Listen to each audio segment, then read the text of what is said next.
प्रश्न 1। किस चतुर्थांश में या किस अक्ष पर बिंदु -2,4, बिंदु 3, -1, बिंदु -1, 0, बिंदु 1, 2 और बिंदु -3, -5 स्थित है? कार्तीय तल पर इनका स्थान निर्धारण करके अपने उत्तर को सत्यापित कीजिए। तो हमें बताना है कि दिए गए बिंदु जो है वो किस चतुर्थांश में या फिर किस अक्ष पर स्थित है। ठीक है, तो अब हम इन्हें हल करेंगे।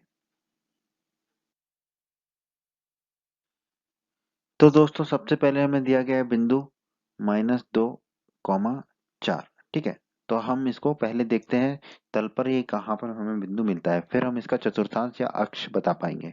ठीक है, तो सबसे पहले हमें दिया है x बराबर -2। ठीक है, तो x बराबर -2 हमने ले लिया। ठीक है, यहाँ से हमने एक रेखा खींची। अब दूसरा हमें दिया हुआ है y बराबर 4।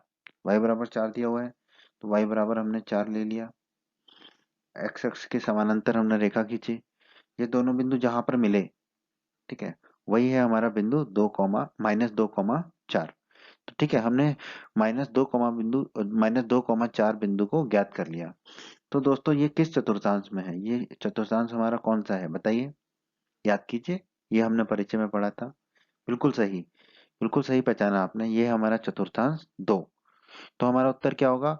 बिंदु -2, 4 चतुर्थांश 2 में स्थित है। तो ये हमारे इस प्रश्न का उत्तर होगा चतुर्थांश 2। उसी तरह हमें दूसरा बिंदु दे रखा है 3, -1। तो इसमें x बराबर हमारा क्या दे रखा है? हमें 3। ठीक है, तो x बराबर हम 3 ले लेते हैं। एक रेखा खींचते हैं y एक्सिस के समानांतर, और y बराबर हमें कितना दे रखा है? -1। y बराबर है हमारा -1, तो y बराबर हम ले लेंगे -1। y बराबर हमने ले लिया -1। अब x के समानांतर रेखा खींचेंगे। ये दोनों रेखा जहां पर मिलेंगी वही हमारा बिंदु कहलाएगा। कौन सा बिंदु कहलाएगा? 3, -1। अब बताइए दोस्तों ये किस चतुर्थांश में है? बिल्कुल सही पहचाना आपने, यह है चतुर्थांश 4 में। चतुर्थांश 4 में है ये बिंदु हमारा, ये हमने परिचय में पढ़ा था। तो हमारे इस प्रश्न का उत्तर होगा बिंदु 3, -1 चतुर्थांश 4 में स्थित है। दोस्तों हमें अगला बिंदु दिया हुआ है -1, 0। ठीक है, ये हमारा अगला बिंदु है -1, 0। ठीक है, तो x बराबर हमें कितना दे रखा है? -1। तो x को हम दिखाएंगे -1 पर। हमने x को दिखा दिया -1 पर। y बराबर कितना दे रखा है? 0। तो x अक्ष से इसकी दूरी कितनी हो जाएगी? 0। तो मतलब कि ये जो x अक्ष पर ही होगा, y बराबर 0 है तो इस तरह हमें निर्देशांक मिल गए। -1, 0 की स्थिति मिल गई हमें, ये बिंदु मिल गया हमें। ठीक है, तो ये बताइए किस चतुर्थांश में स्थित है या किस अक्ष पर स्थित है? ये किसी भी चतुर्थांश में नहीं आ रहा है। ठीक है, ये लेकिन ये x अक्ष पर आ रहा है। ठीक है, ये देखिए आप, ये x अक्ष पर आ रहा है। ठीक है, ये हमारा किस पे आ रहा है? x अक्ष पर आ रहा है। ठीक है, x अक्ष पर आ रहा है हमारा, और x अक्ष में भी किस तरफ आ रहा है? ऋणात्मक तरफ, ऋणात्मक दिशा में। ठीक है, तो हमारा उत्तर क्या होगा? बिंदु -1, 0 ऋण x अक्ष पर स्थित है। ऋण x अक्ष पर स्थित है, इस तरफ ऋण x अक्ष पर स्थित है। ठीक है, तो यही हमारे इस प्रश्न का उत्तर होगा। अगला बिंदु हमें दिया हुआ है 1, 2। ठीक है, तो x बराबर हमारा क्या होगा? 1। तो x बराबर हमने 1 ले लिया। एक रेखा खींच दी y अक्ष के समानांतर। उसी तरह y बराबर हमने 2 ले लिया। रेखा खींच देंगे हम x अक्ष के समानांतर। ये जहां पर भी मिलेंगे वही हमारा बिंदु कहलाएगा। कौन सा बिंदु? 1, 2। अब हमें बताना है कि ये बिंदु हमारा किस चतुर्थांश में या किस अक्ष पर है। तो जैसा कि हमने परिचय में पढ़ा था, ये हमारा कौन सा चतुर्थांश कहलाता है? चतुर्थांश 1। तो हमारा उत्तर होगा बिंदु 1, 2 चतुर्थांश 1 में स्थित है। बिल्कुल सही जा रहे हैं आप, एकदम सही समझ रहे हैं और आप अपने उत्तर को बता पा रहे हैं। अगला बिंदु हमें दे रखा है -3, -5। तो x बराबर हमारा क्या हो जाएगा? -3। तो x बराबर हो गया -3, हमने एक रेखा खींच ली। y बराबर हमें दे रखा है -5। y बराबर -5 ले लिया हमने, रेखा खींच ली। ये दोनों रेखा जहां मिली वही हमारा बिंदु है। कौन सा बिंदु है? -3, -5। अब आप बताइए ये बिंदु जो है किस चतुर्थांश या किस अक्ष पर है? जैसा कि हमने परिचय में पढ़ा था, ये हमारा कौन सा चतुर्थांश कहलाता है? चतुर्थांश 3। तो हमारा उत्तर होगा बिंदु -3, -5 चतुर्थांश 3 में स्थित है। यही हमारा इस प्रश्न का उत्तर होगा।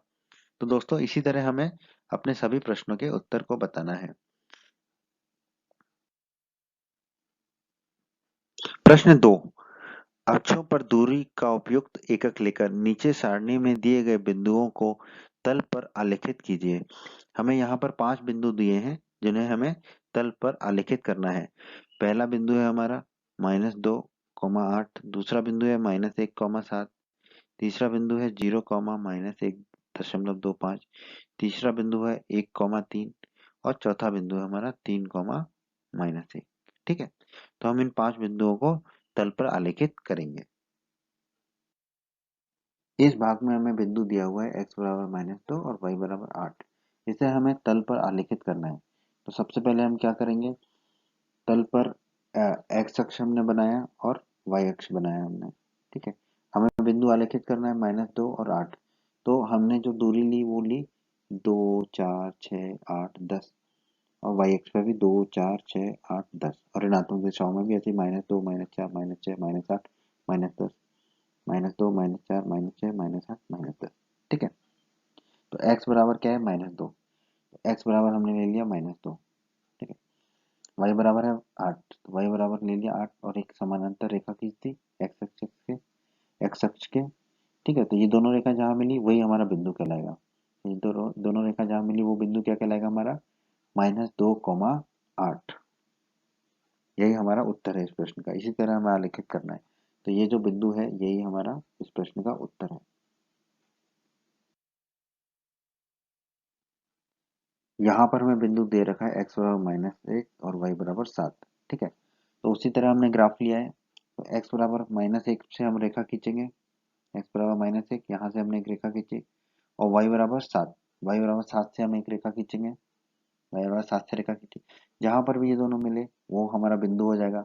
वो बिंदु क्या है? -1, 7। तो इस तरह से हमने -1, 7 को तल पर आलेखित करके दिखाया। अगला बिंदु है हमारा 0, x बराबर 0 और y बराबर -1.25। ठीक है, तो अब यहाँ पर हमें इसे आलेखित करना है। तो हमने यहाँ पर क्या लिया है? दशमलव के 0.5, 1, 1.5, 2, 2.5। ठीक है, उसी तरह हमने y अक्ष पर लिया है। x बराबर हमें दे रखा है 0, तो x बराबर हम ले लेंगे 0। ठीक है, तो है -1.25। तो -1.25 ये कहाँ पर मिलेगा? हमें यहाँ पर मिलेगा। ठीक है, तो यही हमारा बिंदु कहलाएगा। ये हमारा क्या बिंदु कहलाएगा? 0, -1.25। यही हमारा उत्तर है इस प्रश्न का। दोस्तों अगला बिंदु हमारा x बराबर 1, y बराबर 3। हमने ग्राफ बना लिया x अक्ष और y अक्ष। ठीक है, अब x बराबर 1 को हम आलेखित करेंगे। x बराबर 1 पर हमने रेखा खींच ली। y बराबर 3, y बराबर 3 को हमने आलेखित किया, रेखा खींच ली। ये दोनों रेखा जहाँ पर मिली उस बिंदु को हम कहेंगे 1, 3।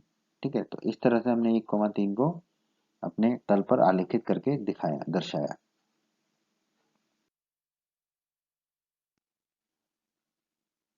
दोस्तों आखिरी बिंदु हमारा 3, x बराबर 3 और y बराबर -1। ठीक है, तो सबसे पहले x बराबर 3 को हम देखेंगे। x बराबर 3, y बराबर -1, एक और रेखा खींची, y बराबर -1।